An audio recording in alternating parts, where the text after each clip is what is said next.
Properties of indifference curve, जिसको हम characteristics of indifference curve भी कह सकते हैं। यानी कि जो इंडिफरेंस कर्व होता है उसकी क्या विशेषताएं हैं, वो कौन कौन सी खूबियां हैं जो इंडिफरेंस कर्व में होती हैं। अपने लास्ट लेक्चर में हमने बात की थी what is indifference curve, what is indifference schedule, और हम इंडिफरेंस शेड्यूल से किस प्रकार से इंडिफरेंस कर्व बना सकते हैं, इंडिफरेंस मैप क्या होता है, ये सारी बात हमने अपने लास्ट लेक्चर में की थी। उसी को कंटिन्यू करते हुए, उसी बात को आगे बढ़ाते हुए आज हम बात करेंगे प्रॉपर्टीज ऑफ इंडिफरेंस कर्व की। मैंने एक बार में लिख लिया है कि कितनी प्रॉपर्टीज हैं और इनका क्या मतलब है, ये मैं आपको बताती हूँ अभी। उसके बाद हम एक एक प्रॉपर्टी उठाएंगे और बताएंगे आपको डायग्राम बना करके कि इसका क्या मतलब है। पहली प्रॉपर्टी है, पहली विशेषता है left to right downward sloping, जिसका मतलब हुआ कि जो इंडिफरेंस कर्व होता है वो बाएं से दाएं नीचे की ओर गिरता हुआ ढाल वाला होता है। जिनको हिंदी में नोट्स बनाने हैं वो हिंदी में बना सकते हैं, जो इंग्लिश में कंफर्टेबल है वो इंग्लिश में बना सकते हैं। दूसरा है convex to the origin. Convex का मतलब हुआ उन्नतोदर, शेप यानी कि इंडिफरेंस कर्व का शेप कैसा है तो उसको हम बोलते हैं कॉन्वेक्स।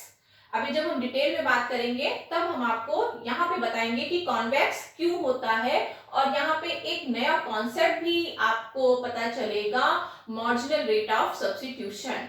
कई बार इंडिफरेंस कर्व में ये सारे कॉन्सेप्ट छोड़ के एक बहुत छोटी सी बात पूछ ली जाती है कि मार्जिनल रेट ऑफ सब्स्टिट्यूशन क्या होता है। तो जब हम सेकेंड प्रॉपर्टी की बात करेंगे तो यहाँ पे हम आपको वो डिस्कस करेंगे। तीसरा है a higher level of indifference curve represent higher level of satisfaction, मतलब जितना ऊंचे का उदासीनता वक्र होता है, जितना ऊंचा उदासीनता वक्र होता है वो उपयोगिता के या संतुष्टि के अधिक स्तर को बताता है। चौथा है two indifference curves neither intersect not touch to each other. दो उदासीनता वक्र ना तो एक दूसरे को काट सकते हैं और ना ही एक दूसरे को स्पर्श कर सकते हैं। Indifference curve can't touch any axis, axis अक्ष, जब हम डायग्राम खींचते हैं तो हम कहते हैं एक्स अक्ष, वाई अक्ष। तो जो इंडिफरेंस कर्व है वो किसी भी अक्ष को यानी कि एक्स अक्ष और वाई अक्ष को स्पर्श या टच नहीं कर सकता है। आप इनको ऐसे ही लिख सकते हैं। अब हम आपको एक एक प्रॉपर्टी की डिटेल समझाते हैं कि किसका क्या मतलब हुआ। आपकी पहली प्रॉपर्टी है यानी कि इंडिफरेंस कर्व की पहली विशेषता है left to right downward sloping. Indifference curve हमने अपने लास्ट वीडियो में भी आपको खींच के दिखाया था कि किस प्रकार से ड्रा होता है, और जो इंडिफरेंस कर्व होता है उसका जो स्लोप होता है, जो ढाल होता है वो लेफ्ट टू राइट डाउनवर्ड होता है, यानी कि नीचे की ओर गिरता हुआ वक्र होता है। समथिंग एल्स, ये है हमारा एक्स अक्ष, ये है हमारा वाई अक्ष। एक्स पे दिखाएंगे कमोडिटी एक्स को और वाई पे दिखाएंगे कमोडिटी वाई को। जो इंडिफरेंस कर्व होता है something else, IC indifference curve, ये हमारा लेफ्ट है, ये हमारा राइट है, तो लेफ्ट टू राइट नीचे की ओर गिरता हुआ है, left to right downward sloping. क्यों ऐसा होता है ये अभी आपको आगे भी क्लियर हो जाएगा, लेकिन यहाँ पे हम आपको थोड़ा सा बता देना चाहते हैं कि ऐसा क्यों है। इंडिफरेंस कर्व यही तो कहता है कि एक इंडिफरेंस कर्व में जितने भी बिंदु होते हैं, जितने भी कॉम्बिनेशंस होते हैं, वो दो वस्तुओं के विभिन्न संयोग होते हैं जो उपभोक्ता को समान संतुष्टि प्रदान करते हैं। मतलब A बराबर B बराबर C बराबर D। जब उपभोक्ता A कॉम्बिनेशन की बात करता है तो वहां X की OX1 और Y की OY1 क्वांटिटी है। जब उपभोक्ता B पे आता है तो X की क्वांटिटी बढ़ जाती है इतनी, लेकिन जो Y की क्वांटिटी है वो इतनी घट जाती है। तो यहाँ पे ये एज्यूम कर लिया जाता है कि क्वांटिटी बढ़ने से जितनी उपयोगिता बढ़ी वो बराबर हो जाती है जो दूसरी वस्तु है उसकी क्वांटिटी घटने से जितनी उपयोगिता घटी के। इसीलिए जो इंडिफरेंस कर्व होता है उस पे जितने भी बिंदु होते हैं वो उपभोक्ता को समान संतुष्टि प्रदान करते हैं, क्योंकि ये उदासीनता वक्र की मूल प्रवृत्ति है कि अगर एक कॉम्बिनेशन से उपभोक्ता दूसरे कॉम्बिनेशन में आ रहा है तो एक वस्तु की क्वांटिटी बढ़ाने के लिए दूसरी वस्तु की क्वांटिटी को अवश्य ही घटाना होगा। और इसी रीजन है कि ये लेफ्ट टू राइट डाउनवर्ड होता है। अब क्योंकि ये मेन प्रॉपर्टी है कि indifference curve left to right downward होता है, तो इससे एक बात और भी निकल के आती है कि इसके अलावा और जितने भी शेप होते हैं उन शेप का इंडिफरेंस कर्व नहीं हो सकता है। जैसे कि इंडिफरेंस कर्व बिल्कुल वैसे ही कमोडिटी एक्स, कमोडिटी वाई, ये तो आपकी मेन प्रॉपर्टी है। लेकिन इसके सब टॉपिक में आप लिखेंगे कि एक इंडिफरेंस कर्व बाएं से दाएं ऊपर की ओर उठता हुआ नहीं हो सकता, मानी कि जो आईसी समथिंग ऐसा आईसी नहीं हो सकता है। क्यों नहीं हो सकता है? क्योंकि आप इसके विभिन्न कॉम्बिनेशंस देखिए, a b c. Indifference curve कहता है कि ए बी सी तीनों से उपभोक्ता को समान संतुष्टि मिलनी चाहिए, लेकिन ए पे एक्स की OX1, वाई की OY1 क्वांटिटी है, बी पे क्वांटिटी एक्स की भी बढ़ गई और वाई की भी बढ़ गई। तो जब बी पे ए की तुलना में दोनों वस्तुओं का अधिक कंजम्पशन किया जा रहा है तो जाहिर सी बात है जो बी पे उपयोगिता होगी, जो संतुष्टि होगी वो अधिक होगी। जबकि जो इंडिफरेंस कर्व है वो कहता है कि ए बराबर बी के होना चाहिए, लेकिन यहाँ पे बी इज ग्रेटर देन ए, जबकि ये संभव नहीं है। इसलिए एक इंडिफरेंस कर्व कभी भी लेफ्ट टू राइट ऊपर की ओर उठता हुआ नहीं हो सकता है। दूसरी विशेषता है इसी टॉपिक में, इसी कैरेक्टरिस्टिक्स की, वो ये है कि जो इंडिफरेंस कर्व होता है वो हॉरिजॉन्टल एक लाइन नहीं हो सकती है, यानी कि आईसी समथिंग एल्स नहीं हो सकता है। क्यों? दो कॉम्बिनेशंस ए और बी, ए पर एक्स की OX1, वाई की OY1 मात्रा, बी पर देखिए एक्स की मात्रा तो बढ़ गई, X2 हो गई, लेकिन Y की मात्रा सेम है। इसका मतलब ये हुआ कि B कॉम्बिनेशन पे X की इतनी क्वांटिटी है, Y की इतनी क्वांटिटी है। तो अगर ऐसा है तो B पे उपयोगिता ज्यादा होगी। क्यों? क्योंकि X की क्वांटिटी तो बढ़ रही है लेकिन Y की क्वांटिटी घट नहीं रही है।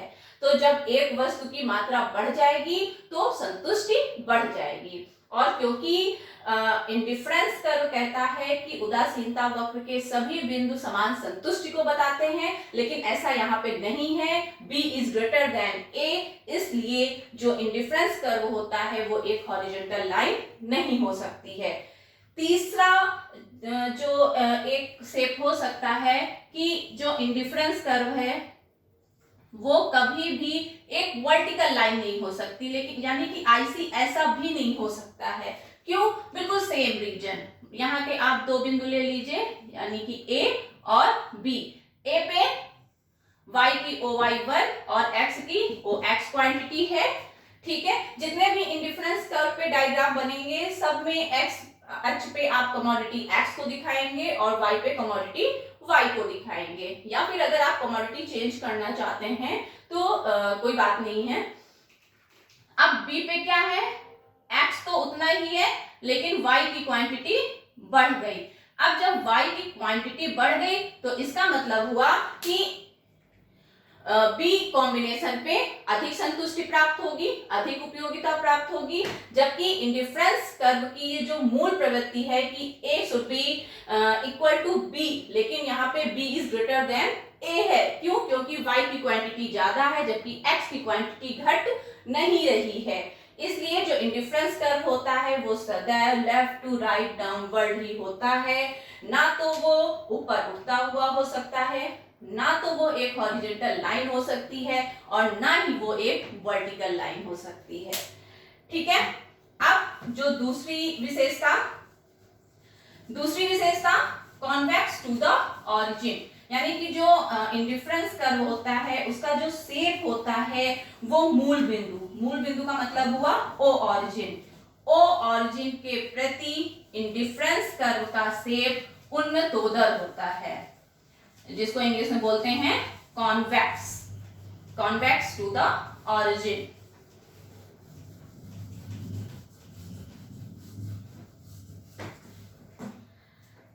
सेकेंड कैरेक्टरिस्टिक्स है कॉन्वेक्स टू द ऑरिजिन।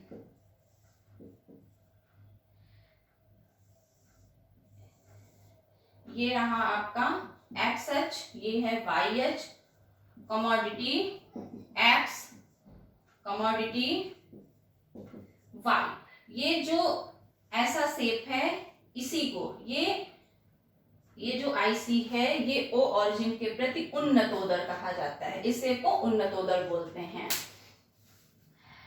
यहाँ पे हम आपको एक कॉन्सेप्ट भी बताएंगे कि ऐसा क्यों होता है। मान लीजिए इसमें हम बिंदु ले लेते हैं ए बी सी और d, a b c d. अब देखिए ए पे एक्स की क्वांटिटी है ओ एक्स वन, वाई की ओ वाई वन, बी पे एक्स की ओ एक्स टू, यहाँ पे ओ वाई टू, सी पे एक्स की ओ एक्स थ्री, इसकी वाई थ्री, और डी कॉम्बिनेशन पे एक्स फोर एंड ये आपका हो गया वाई फोर। जैसे जैसे एक्स की क्वांटिटी कॉम्बिनेशंस में बढ़ रही है वैसे वैसे वाई की क्वांटिटी घट रही है। ठीक है, एक्स के स्थान पे वाई का प्रयोग या वाई के स्थान पे एक्स का प्रयोग, यहाँ पे वाई के स्थान पे एक्स का प्रयोग हो रहा है। इसको इकोनॉमिक्स टर्मिनोलॉजी में कहा जाता है marginal rate of substitution of x for y, और इसको ऐसे लिखते हैं MRS, marginal rate of substitution of x for y. और ये कई बार पूछा जाता है कि इसका क्या मतलब है। इसका मतलब ये है कि उपभोक्ता यदि दो वस्तुओं के मध्य में प्रतिस्थापन कर रहा है, यानी कि एक वस्तु को दूसरी वस्तु के से परिवर्तित कर रहा है या फिर उसके स्थान पे प्रयोग कर रहा है, तो एक्स, मान लिया वो दोनों वस्तुएं हैं एक्स और वाई, तो एक्स की एक अतिरिक्त इकाई को प्राप्त करने के लिए उपभोक्ता वाई की जितनी इकाइयों का परित्याग करता है वो क्रमशः घटती जाती हैं। यानी कि ये दूरी ज्यादा है, ये उससे कम है, ये उससे कम है, और अगर और कॉम्बिनेशंस आएंगे तो उससे कम होंगे। हमने आपको लास्ट वीडियो में बताया था इंडिफरेंस शेड्यूल, आप उसको याद करिए। वहां पे हमने आपको एक शेड्यूल ड्रा की थी, हम उसी से आपको MRS एक्स वाई यानी कि marginal rate of substitution of x for y हम आपको समझाते हैं। हमने वहां पे कॉम्बिनेशंस लिए थे, commodity x, commodity y. Last video में ये बहुत क्लियर मैंने लिखा हुआ है, आप वहां से भी इसको देख सकते हैं। और यहाँ पे हम बताएंगे MRS एक्स वाई। देखिए कॉम्बिनेशन मान लीजिए A B C D E F, हमने इतने लिए हैं। एक्स की क्वांटिटी एक एक बढ़ा रहे हैं, 3 4 5 6। यहाँ हमने लिया था 18 13 9 6 4 और 3। अब देखिए आप कॉम्बिनेशन ए पे 8 एक्स है और 18 वाई है, क्योंकि प्रोसेस स्टार्ट हुआ है, यहाँ पे कोई भी प्रतिस्थापन अभी नहीं हो रहा है। जैसे ही कॉम्बिनेशन बी आता है, एक एक्स की बढ़ती है और वाई की कितनी छोड़ी गई, 18 माइनस 13 यानी कि 5, तो 5 वाई की छोड़ करके x की एक ले ली गई, इसी को कहते हैं मार्जिनल रेट ऑफ सब्स्टिट्यूशन। यानी कि एक x की गेन करने के लिए y की 5 यूनिट्स का गिव अप किया गया है। अब देखिए ये तो 18 और 13 का हो गया। अब जैसे इसी पे आता है 13 और 9 यानी कि 4, और यहाँ पे 1 इंक्रीज हो रहा है यानी कि 4:1, फिर 9 और 6, 9 6 यानी कि 3 यूनिट का परित्याग कर रहा है, फिर 6 4 2 का परित्याग कर रहा है, और यहाँ पे 1 यूनिट को प्राप्त करने के लिए वो केवल 1 यूनिट ही y की छोड़ने को तैयार है। यानी कि बी कॉम्बिनेशन पे जहां पे वो y की 5 यूनिट छोड़ने को तैयार था, f पर आते आते वो 1 पे आ जाता है, यानी कि 5 4 3 2 1 ये घटता हुआ क्रम है। x की एक अतिरिक्त इकाई को प्राप्त करने के लिए y की क्रमशः घटती हुई इकाइयों का परित्याग करने को तैयार होता है। That is the marginal rate of substitution of x for y। क्योंकि जो इंडिफरेंस कर्व होता है वहां पे प्रतिस्थापन की सीमांत दर घटती हुई होती है, इसीलिए जो इंडिफरेंस कर्व होता है वो कॉन्वेक्स टू द ऑरिजिन होता है। ठीक है, ये जो मार्जिनल रेट ऑफ सब्स्टिट्यूशन है ये अलग से भी एक कॉन्सेप्ट है। आप इसको अलग से हेडिंग डाल के जब आपकी प्रॉपर्टीज पूरी कंप्लीट हो जाएंगी, आफ्टर दैट आप मार्जिनल रेट ऑफ सब्स्टिट्यूशन लिखेंगे अपने नोट्स में। क्यों? क्योंकि वो एक अलग कॉन्सेप्ट है इंडिफरेंस कर्व में, जिसको मैंने यहीं पे आपको क्लियर कर दिया है। अब इसी प्रॉपर्टी से एक चीज और भी क्लियर हो जाती है कि अगर केवल उन्नतोदर होता है, इसका मतलब है कि ना तो कॉनकेव हो सकता है, जिसको हिंदी में नतोदर बोलते हैं, और ना ही कांस्टेंट हो सकता है। यानी कि जो मेन प्रॉपर्टी है कॉन्वेक्स टू द ऑरिजिन, इसमें आप दो सब हेडिंग डाल करके ये भी क्लियर करेंगे कि ये क्यों नतोदर और स्थिर नहीं हो सकता, यानी कि कांस्टेंट एक रेखा नहीं हो सकती है, यानी कि ये केवल कॉन्वेक्स ही हो सकता है। इंडिफरेंस कर्व कभी भी ऐसे शेप का नहीं हो सकता है, इसको बोलते हैं कॉनकेव शेप। ठीक है, इसको थोड़ा सा आप और भी ऐसे कर सकते हैं। ऐसा इसलिए है क्योंकि आप यहाँ के कॉम्बिनेशंस देखिए, हम आपको थोड़ा सा शॉर्ट में जल्दी जल्दी बता देते हैं।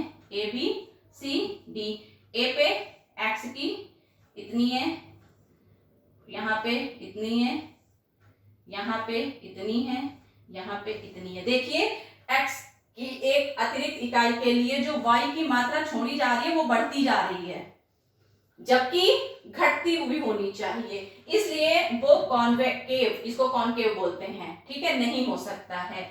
स्थिर रेखा यानी कि ऐसा भी इंडिफरेंस कर्व नहीं हो सकता है। क्यों?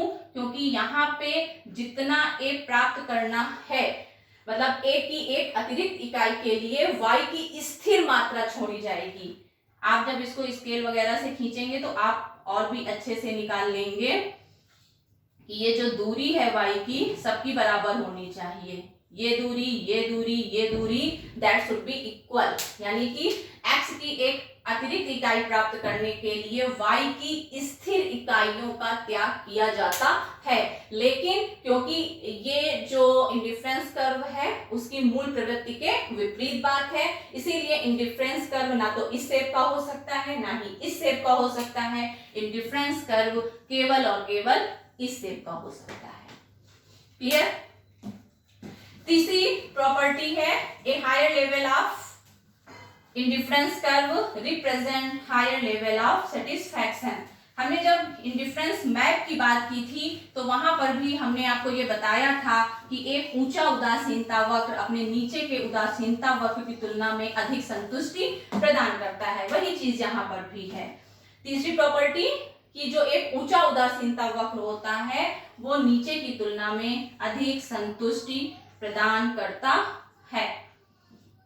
देखिए x पे कमोडिटी x, y पे कमोडिटी y, हमने एक साथ 2-3 इंडिफरेंस कर्व ड्रॉ किए हैं, IC1, IC2, IC3।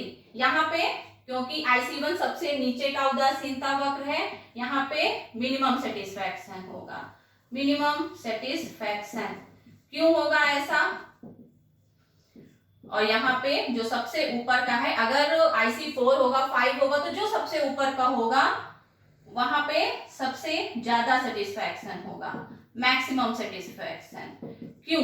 यहाँ पे आप पॉइंट देखिए, मान लीजिए A पॉइंट यहाँ पे है, B पॉइंट यहाँ पे है, C पॉइंट यहाँ पे है, तो A पे X और Y की इतनी मात्राओं का उपभोग हो रहा है और C पे देखिए दोनों ही वस्तुओं की मात्राएं बढ़ गई।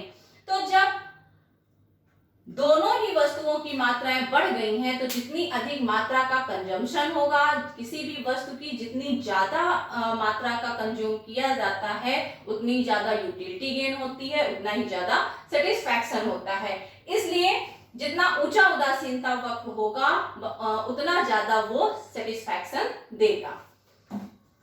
चौथी प्रॉपर्टी है two indifference curve neither intersect nor touch to each other, यानी कि दो इंडिफरेंस कर्व ना तो एक दूसरे को काट सकते हैं और ना ही एक दूसरे को स्पर्श कर सकते हैं। देखिए ऐसा क्यों है?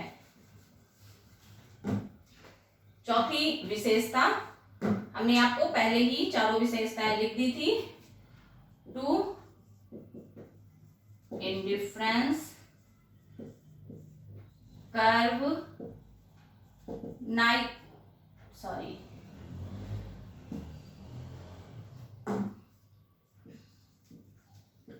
neither intersect nor touch।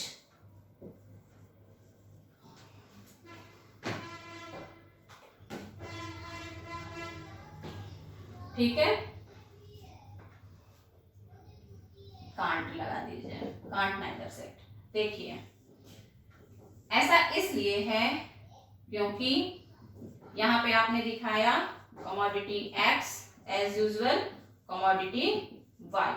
मान लीजिए ये आपका IC जो भी है और एक IC ये है, आपने इसको IC1 नाम दे दिया, इसको आपने IC2 नाम दे दिया। एक पॉइंट आपका ये है, एक पॉइंट आपका ये है और एक पॉइंट आपका ये है। ठीक है, अब जो C बिंदु है वो IC1 पे भी है और IC2 पे भी है। अब चूंकि A बराबर C है, क्योंकि IC2 पे भी C है, तो A बराबर C, B बराबर C भी है। ठीक है, तो ये एक नियम है कि A बराबर C, B बराबर C, तो A बराबर B के होना चाहिए, लेकिन ये संभव नहीं है क्योंकि जो B है वो ऊंचे उदासीनता वक्र पे स्थित है, A नीचे के उदासीनता वक्र पर स्थित है, तो B पे संतुष्टि ज्यादा होगी और A पे कम होगी। वही चीज यहाँ पर भी है, जो दूसरा डायग्राम हम ड्रा कर रहे हैं कि दोनों एक दूसरे को टच नहीं कर सकते हैं। मान लीजिए ये आपका IC1 है और ये मान लीजिए ये आपका IC2 है और यहाँ पे ये टच कर रहा है बिल्कुल सेम रीजन जो यहाँ पे था। आपने यहाँ पे C बिंदु दिया, इसको आपने A दिया, इसको आपने B दिया, बिल्कुल सेम रीजन है कि A बराबर C, B बराबर C, so A should be equal to B, but that is not possible. Why? Because B combination is on एक हायर इंडिफरेंस कर्व यानी कि IC2 पे स्थित है और जो A है वो IC1 पे स्थित है and B is greater than A। Okay, तो जो टू इंडिफरेंस कर्व हैं वो ना तो एक दूसरे को काट सकते हैं और ना ही एक दूसरे को स्पर्श कर सकते हैं। Now last property is indifference curve can't touch any axis, यानी कि इंडिफरेंस कर्व ना तो x अक्ष को टच कर सकता है और ना ही y अक्ष को।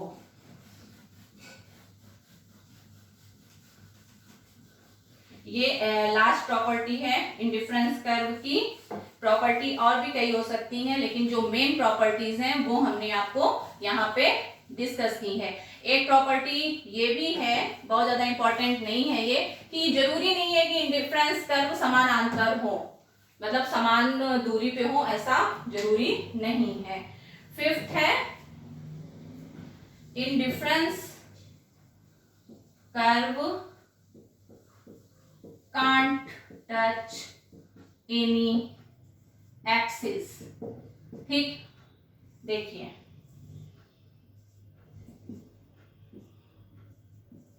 Commodity x, commodity Y. मान लीजिए हम पहले यहां से एक इंडिफरेंस कर्व खींच रहे हैं जो वाई को टच कर रहा है। मान लीजिए ये IC1 है। अब एक बिंदु A है, एक बिंदु B है। अब देखिए जो A कॉम्बिनेशन है वहां पे Y वस्तु की OY1 क्वांटिटी का यूज हो रहा है, लेकिन X की कितनी क्वांटिटी का यूज हो रहा है? 0। यानी कि जो A बिंदु है वहां पे केवल Y कमोडिटी ही है, X कमोडिटी 0 है।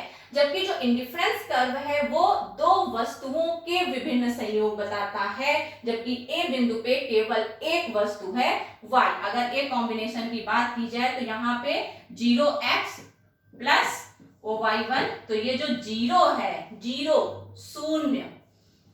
0x, ठीक, तो 0 नहीं हो सकता है क्योंकि जो इंडिफरेंस कर्व है दो वस्तुओं के विभिन्न संयोग होते हैं, और यहाँ पे क्योंकि एक ही वस्तु है इसलिए जो इंडिफरेंस कर्व है उसकी मूल प्रवृत्ति के ये विपरीत बात है। इसलिए इंडिफरेंस कर्व किसी भी अक्ष को टच नहीं कर सकता है।